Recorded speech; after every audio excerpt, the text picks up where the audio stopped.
Hello, I am Deb Coviello, the Drop-In CEO. And as always, I'm grateful that you've dropped in on the episode where week after week, I bring in the most amazing leaders who share their insights with you. And hopefully they'll inspire you. And I know they'll inspire me. And just know we do this podcast because I'd love to provide a support system for the C-suite leader to navigate their challenges with confidence. And this week, I am pleased to introduce to you Thom Singer, who is the CEO of the Austin Technology Council and is an active keynote speaker for associations and companies who value the power of the human side of business. And he has a long career promoting community collaboration and conversations. And after a successful career in sales and marketing, began his growth leadership speaking. And he is also a prolific writer of 12 books and also the host of the Making Waves at Sea Level podcast, getting a revamp. And I may be on that show real soon. And he and his wife make their home in Austin, Texas, and are the parents of two highly spirited daughters. We can talk about daughters. Thom, I just want to welcome you onto the show. Deb, it is absolutely great to be here. I look forward to seeing where this conversation goes. And I as well. We were just talking before we jumped on here that, Deb always has a plan, but also in her new way of being, we never know where these conversations may go. So enjoy the ride, and a shout out to Robert Woodcock, or Woody, who made the introduction. He says, you guys are two amazing people and just have to have a conversation. But I would love to pass the mic back over to you, Thom, to share a bit about yourself personally and your journey. Sure. Well, as you said in the introduction, I run an organization called the Austin Technology Council, which is a 34-year-old legacy organization that was founded to help bring the tech community together in Austin when Austin wasn't one of the leading tech centers, innovation hubs in the world. And it was founded as the Austin Software Council. I didn't work for the organization back then, 33 years ago, but I was around it. I worked at the Chamber of Commerce at that time. I went on to sales and marketing jobs selling into the tech community. And so I watched the organization grow from its infancy into, a really big organization. And then over time, organizations change and shift. And I was hired 2.5 years ago to reinvent it. So that's part of my life. But the other side is as I said, I was in sales and marketing. And when you're in sales and marketing, you go to a lot of conferences, either as a sponsor, or you're going there to learn, or it's just your industry and you're there to support it. And I remember vividly in the 1990s, sitting in those conference room folding chairs, or whatever they are now. I guess they're not folding, but the conference room chairs, and watching the speakers at this conference on the main stage and thinking, wow, she or he, they have a better job than I do. I want to do that. How do you get to do that? And so I spent about 7 or 8 years studying the business of meetings and the business of speaking. And in 2009, I went full time. I left my marketing job, not necessarily by choice. There was that massive recession going on, and I got laid off in April 2009. In fact, it was April 1st, 2009. And the irony of that has never been lost on me. And I tell that joke, but the truth is, shout out to the great entrepreneur that I worked for. By laying the people off that she needed to do to save the business, by doing it on April 1st, it meant that your healthcare was paid for to the end of the month. So I joke about being laid off on April 1st, but it was actually a very generous move by the person I worked for. So I told my wife, I'm going to pursue this speaking thing. And I'd already written a book and I was already speaking, but I wasn't really paid for it yet. And I jumped in, and within a year and a half, I started to earn. It took a while. I didn't earn very much for the first year and a half, but I started to earn similar to what I earned in corporate America. And while I never got rich with it, I had a great lifestyle business speaking about why, as the world moved more digital from 2009 to now, why did your network, your brand, your reputation, your participation in your community, why did it matter? And it was a great run until the pandemic. If you were making your living at live events, that I sort of got swapped with that. So a couple of years into the pandemic, I took the job with ATC, and now I do both. So I have a full-time job running this association and a full-time job as a speaker, but I keep the balls in the air most of those days, Deb.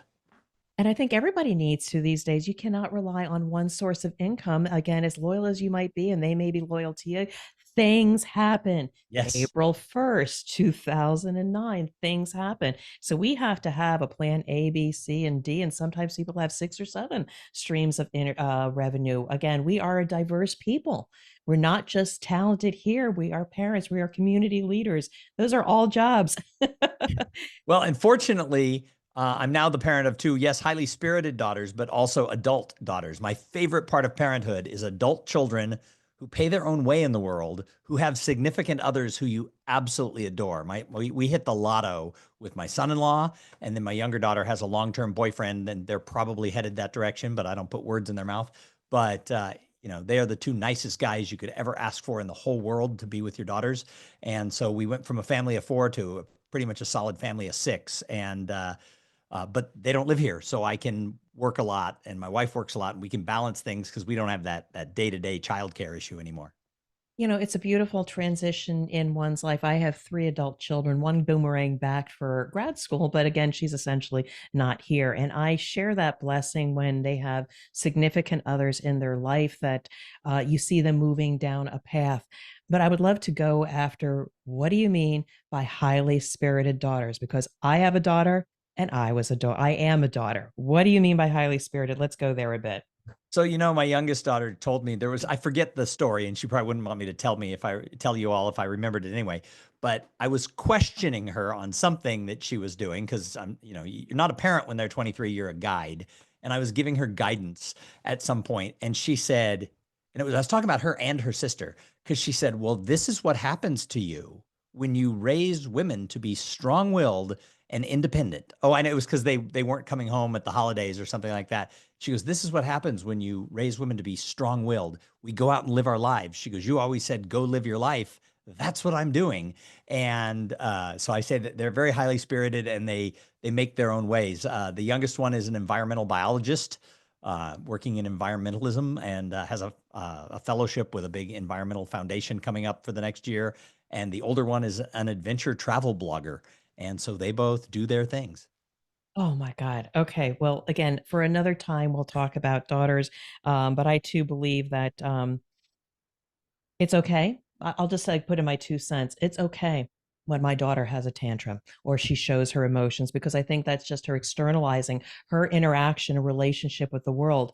But I know she's on the right track when after she has her tantrum, her pity party, or what have you, she'll come back an hour later and say, Mom, I'm sorry, but I was feeling this way about this situation. And to be able to outwardly acknowledge one's emotions and response to that is a high level of emotional intelligence. So, parents out there, bear with those young adult years. They will continue to be highly spirited and independent, productive citizens, and hopefully bring home significant others that we love as well. Well, my oldest and her husband recently moved to London, and everybody is like, "Oh, how do you feel about that? Are you sad they're far away?" I'm like, "Well, they were already living in Chicago, so we didn't see them like every week anyway. So it's like, we'll still see them. But the great news is that means I have a free place to stay in London. So I kind of think it's great. People are like, "Oh, aren't you sad?" I'm like, "No, I'm kind of thrilled." AKA why I spent some time in Germany and spent some time in Switzerland because our kids are moving around the world. So, enough about that. But I'd love to come back to a little bit about speaking. So you spent 7 to 8 years getting ready for speaking. I'm just going to ask you because I too aspire to share my words. Again, podcasting is one way of speaking with a large community, but also I want to get out there on bigger and bigger stages. What were some of those breaks for you or hard work or that really started giving you that momentum from just being a speaker, may or may not be getting paid, to one that is viable? I'm curious. So I think, Deb, the biggest mistake people make is when they look at the business of paid speaking, right? Because there's professional speaking and there's public speaking. And people say, well, what's the difference? Well, professional speakers get paid. And when you look at the business, it looks like one thing from the outside, and it looks like it's a speaking industry. You look at a few celebrities who speak or famous business people or best-selling authors, and they make a lot of money, and people think, oh, that's what it is. Then you get on the inside and you start making friendships with people who are, they're not speaking for cheap, but they're not making $100,000 a speech, like the Clintons or the Bushes or somebody famous or the Obamas. They're making $10,000 a speech, $15,000 a speech. and they're stitching together 30 of these throughout the year. And so they're making a really good income, but it's not $1 million a year.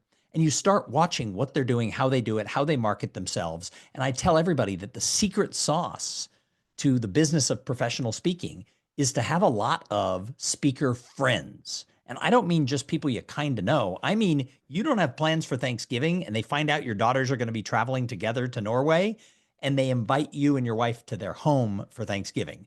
And I have friends in the business that are that way. And I throw in the joke about Norway because last year we went to Milwaukee with a speaker friend and her family because my kids were off doing an adventure.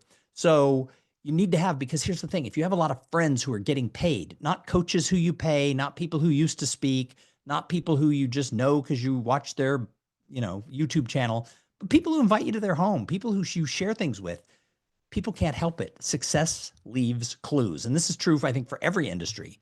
And so I got really involved with the National Speakers Association in 2008. Before I went full time is when I joined. And then I got real serious in 2009.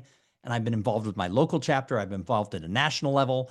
And not everybody I run into is a person at my level or higher, but people at all levels can inspire you and show you ways. And like I said, success leaves clues. So I started studying people, making friendships with people, trying to be around people, because there's a lot of people who say the business is one way. Well, maybe that's what it was 10 years ago when they were trying to do it. Now they're coaching. It's like, no, this isn't the business of today. So you got to be around those working people. And that's what I did. And before the pandemic, 20%, give or take, of my business came from referrals from other speakers, because when they've seen you speak, they know you're good, they want to help their clients. And after you give a keynote, now it's different if you're doing training or if you're an MC, but after you do a keynote, I learned early on, like in 2009, a mentor told me this. He said, after you give a keynote, two things are absolutely true. That association is having a conference next year, and they do not want the same speaker 2 years in a row. They want to shake it up. And while occasionally someone might bring the same keynoter back, in hundreds and hundreds of paid speeches, it's happened to me twice. So I'm willing to give up those two in order to refer my friends in the year after me, and vice versa. So if I speak for an association or a company, when it's over, I tell them, unless I'm booked through a speakers bureau, which I don't do a lot of bureau work, but about 3 or 4 gigs a year, but otherwise it's a direct client, it's my client. I tell them, look, I loved being with your people and all this. I know next year you're not going to want me back because everybody likes to shake it up. Can I make a referral of 3 or 4 people to you? And they don't always hire my friends, but if they do, number one, that friend is now kind of emboldened that they're going to refer me in the future. But number two, other speakers find out that you're a person who refers a lot of people and they want Okay. part of that. And the best way to get on someone who refers a lot, get on their radar, is refer them. And so I just had this churn of speakers who helped me, I helped them, and that helped launch me faster than if I had tried to do it all by myself. So this really resonates with me. And I just wanted to kind of go back a few moments where you said something really important. I want to bring it out to my audience was success leaves clues. So the right situation with the right people, being highly aware and observant and listening, you're going to start picking up those things to trial yourself and maybe learn a little bit faster along the way. So I just didn't want to skim over that. Success leaves clues. Really, really important. But you started talking about then the network of speaking. And I think before we jumped on here, you talked about the importance of, I guess, having the being in the right pond, being with the right people. Why does it matter networking? Can you just give us a little bit more? Because I think there's a lot of people that are in corporate that never thought about networking. They didn't need to network. And you just gave an example of how valuable it is. So just let's go back to that a little bit because I'm really myself trying to get more out into the world and I'm advocating for others to do the same. Well, people ask me, how did you write books about, networking and branding and community involvement? And how did you become a speaker?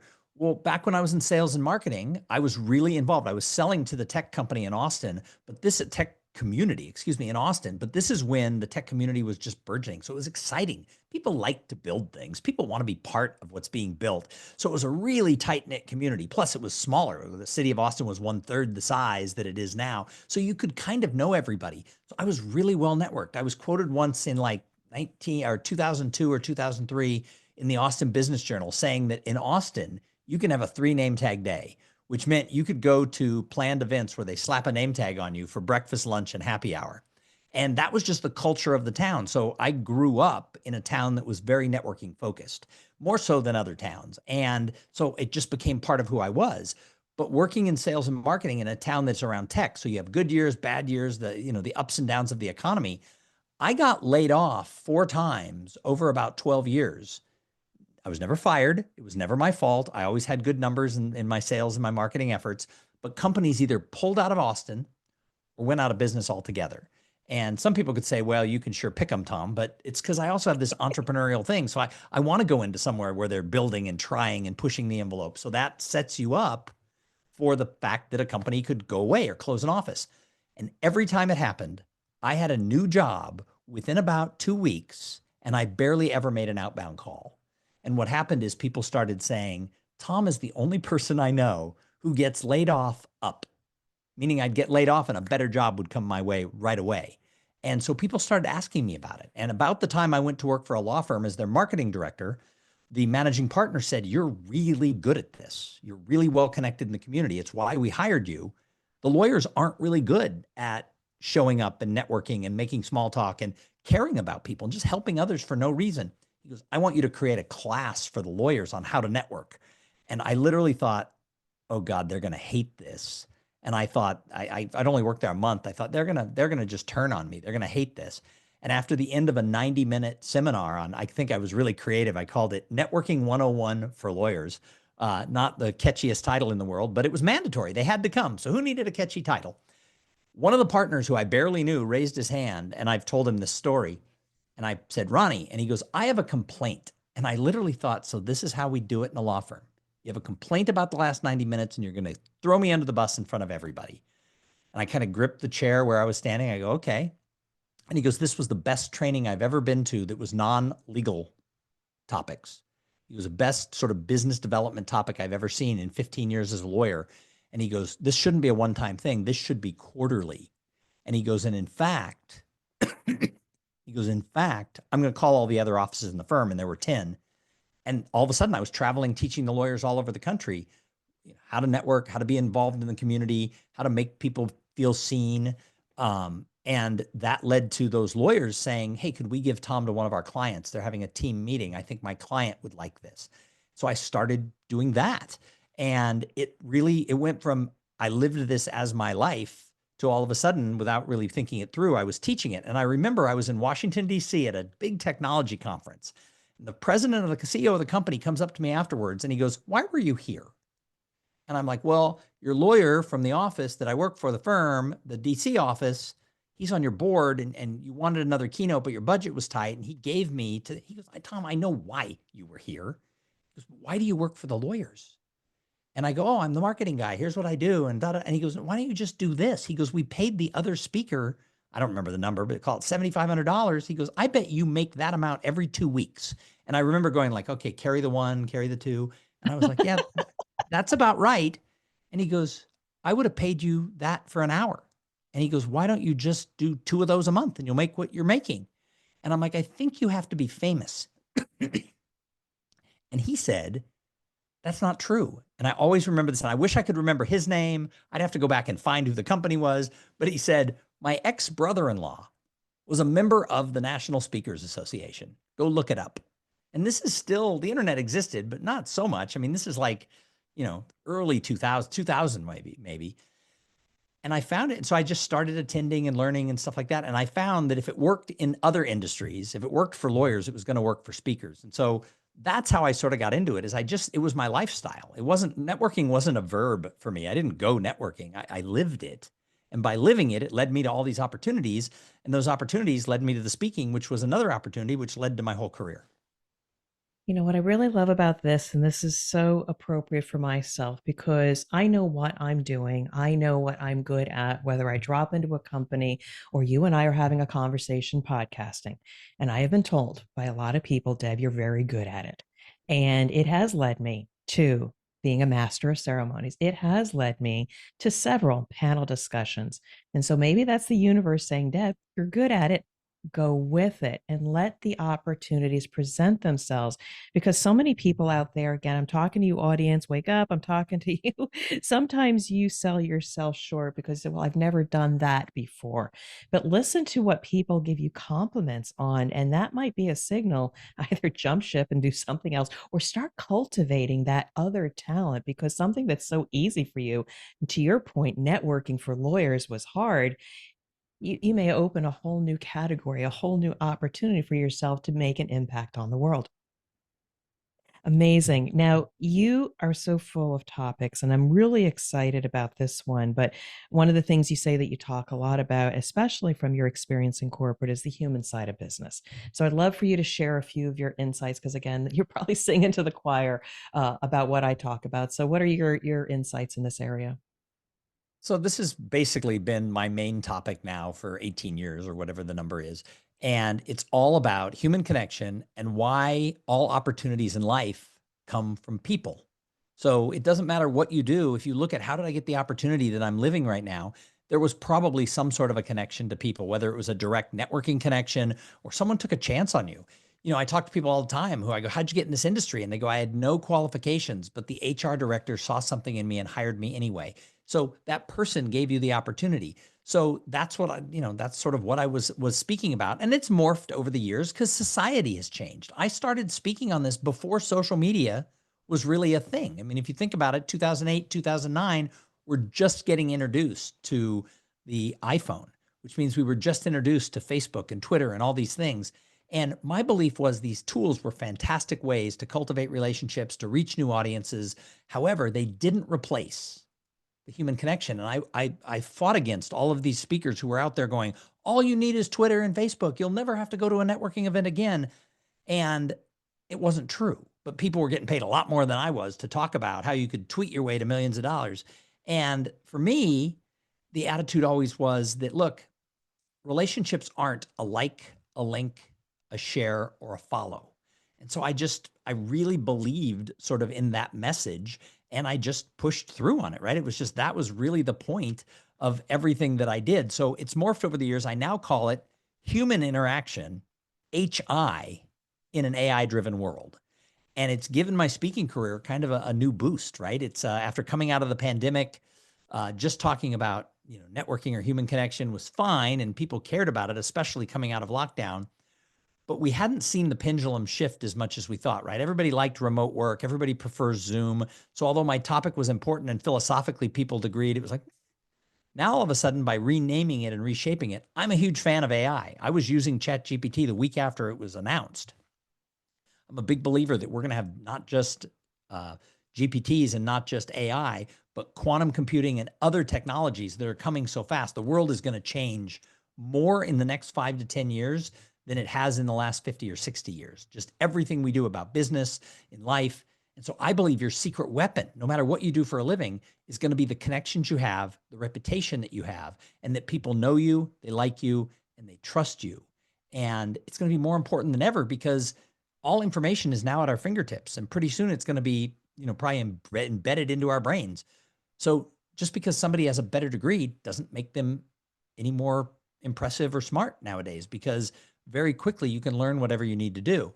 However, nobody can replace the connections that you have. And when I look at people who become CEO of a company, if I reverse engineer them, yeah, they're smart. Yeah, they were good at what they did, but they knew how to play the relationship game as they grew up in that large company. Same thing is true for entrepreneurs who are CEOs who started their own company, because there's kind of two types of CEOs. They're the ones who grew the company and now it's big and they're CEO, and there's the ones who were put in as CEO. The ones who are growing the company, they have to get venture capital money. They have to bring on the right employees. They have to keep the right employees. So those human skills, whether you're coming into the CEO job at the top for a big company or you're growing it yourself, the people side matters more than ever. And no matter who you are, even if you're not a CEO, nobody can take away the relationships and the reputation. The way I got the job running the Austin Technology Council was the board was under this, they wanted to reinvent it. It was time for sort of a fresh look. The pandemic was not kind to membership organizations, and they said, let's sort of reinvent it. And somebody said, I wish we could get somebody like Thom And somebody said, well, speaking business isn't doing very well. It was my network from 10 and 15 years ago who approached me and said, we think you'd be great for this project. Not because of what I did as a speaker, not because they knew me for what was going on that year. It's because they knew me 15 years ago as a community builder and somebody who supported the community and who was willing to give everybody a fair shot, to give everybody a seat at the table. And so that's how I got the job. My daughter even said, wow, your networking stuff that you teach, it's real. You got the job from people you haven't even barely talked to in a decade. She goes, wow, what you teach is true. So I have the same experience. One of my first consulting gigs, and I talk about within my first 6 months, I got three consulting gigs when I started my business. I said, I got this thing figured out. And then I realized, crash and burn, I didn't have a sales and marketing process to keep the influx going. And some of those early relationships or those gigs were from relationships 7 to 10 years prior. And so I put myself out in the world. Hey, I'm out here, etc. But I guess when you were out there networking, doing you, doing Tom, did you have any idea that that human interaction was going to result in the future opportunities that you have now? Because for anybody out there that, oh, I better start doing networking, you better do it now because it takes so long. I mean, what were you thinking? What were you thinking back then? Did you say, I'm planting the seeds for 10 or 15 years from now? Yes, I do think I did that, right? I was Really? a Okay. disciple of a guy named Harvey McKay. He was the Okay. author of a book called How to Swim with the Sharks Without Being Eaten Alive, which was like the number one selling business book of the 1990s. He's now in his 90s. He's still alive. And I read everything that he wrote. And he talked about the fact that how you cultivate relationships matter and how you build friends with people and help them. And you can't keep score, right? If you think, well, I've helped Becky 3 times and she hasn't given me an opportunity, I'm not going to help Becky anymore. Well, you're losing out for two reasons. One is she may not have the network to help you. She may not know what you need. Or maybe Becky just isn't a giver. She's never going to help you. But other people are watching. And so the thing is that if you're a giver and you're helping people and you take joy in seeing other people succeed, that the givers out there will see it and they're going to want to be in your orbit. So they'll help you. So yeah, I mean, I did it intentionally. I didn't know what the opportunities would be, but I really believed that if you were selfish about, like if you walk into a networking event, you think, can I meet 3 people who will help me, give me leads, give me opportunities? You're going to say networking sucks because you're never going to find an opportunity. But I believed if I walked into an event and said, can I find one person today that I can help? Then all of a sudden, I've been a success at the event. And over time, I will meet people who will bring opportunities to me. One of the times I was laid off, I won't say the name of the company, but a major company here in town that was a service provider company, but not in my industry, came to me when the firm I work for closed down. And they said, look, we don't need another marketing and biz dev person, but you've been very good to us because their marketing and biz dev person and I worked really closely together. They go, you have a family to support and it's hard to look for a job and it takes time. We're going to bring you on as a consultant for 4 months at 50% of your salary. I expect you to work about 20 hours a week, but that way you're taken care of while you're looking for a job because you're too valuable and we want to see you stay in this community. Well, I've never heard of that happening before or since. Wow. I didn't have to take it because I was working for a law firm that closed down. The lawyers brought me to the next firm as part of the deal. So I always felt bad because that would have been such a great story to say that happened. And I became a consultant for 4 months while I looked for a job. I didn't need it because my network over here took care of me, but I've never forgotten the company or the person who did that because people, that's a real thing. And I'm not saying, oh, Tom is so nice, he helps everybody. No, I can be a jerk just like the next guy, and I can be self-centered and forget.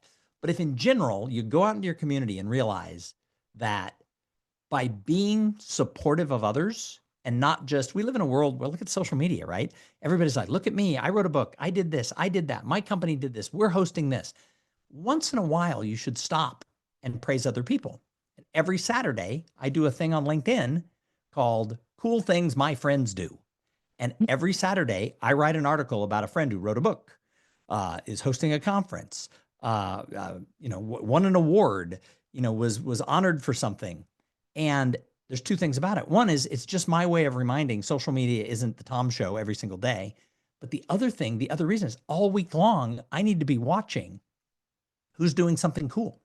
So today, this will air later, I had signed up for a webinar, just an informational webinar from the company Canva, and sounded interesting. It was about sales, and I use Canva a lot for design and stuff like that. I was like, ooh, what are they going to talk about sales? So I signed up for their free webinar, and I log on like right on time at 12 noon, and they're like, he's not the chief marketing officer, but he's like the chief customer relations officer. I'd have to look up what it is, but a big deal at Canva. He's in charge of like sales and community. And I'm sorry, I'm blowing the title.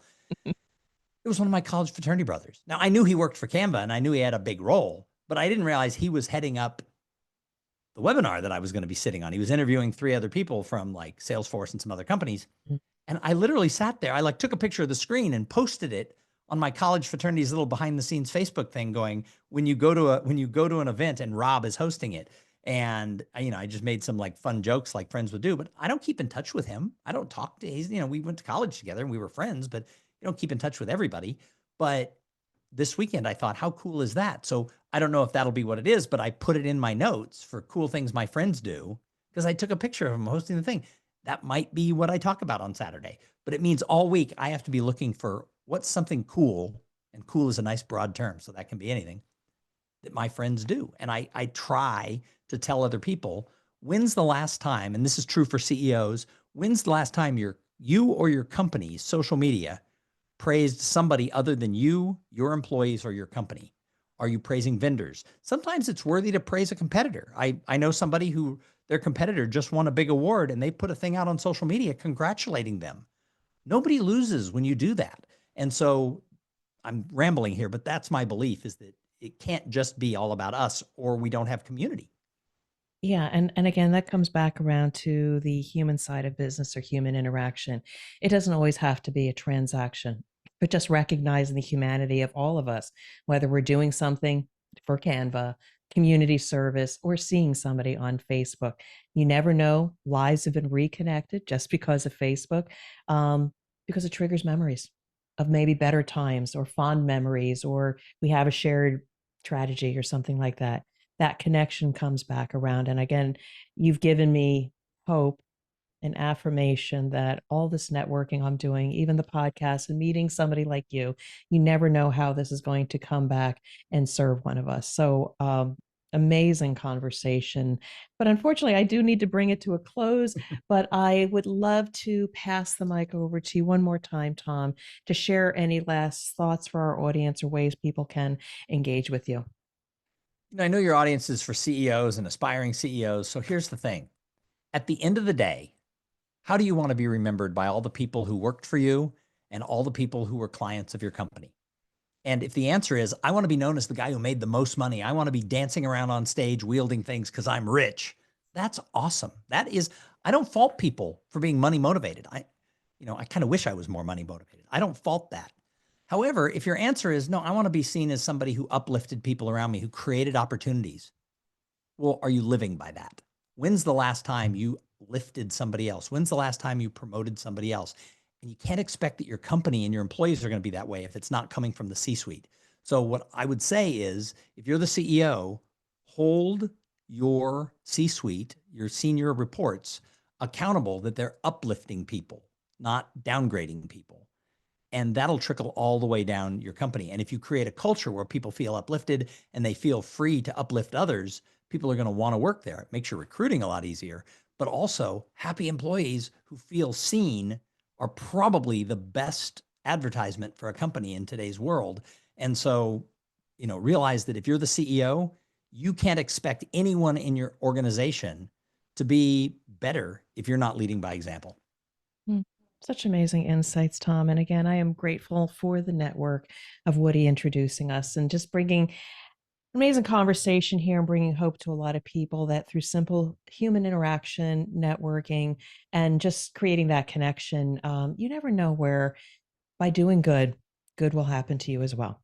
So you've been an amazing guest, Thom. I just want to say thank you so much for dropping in on the show, and I wish you well and continued success. Thank you. And I look forward to having you on my podcast. Thank you.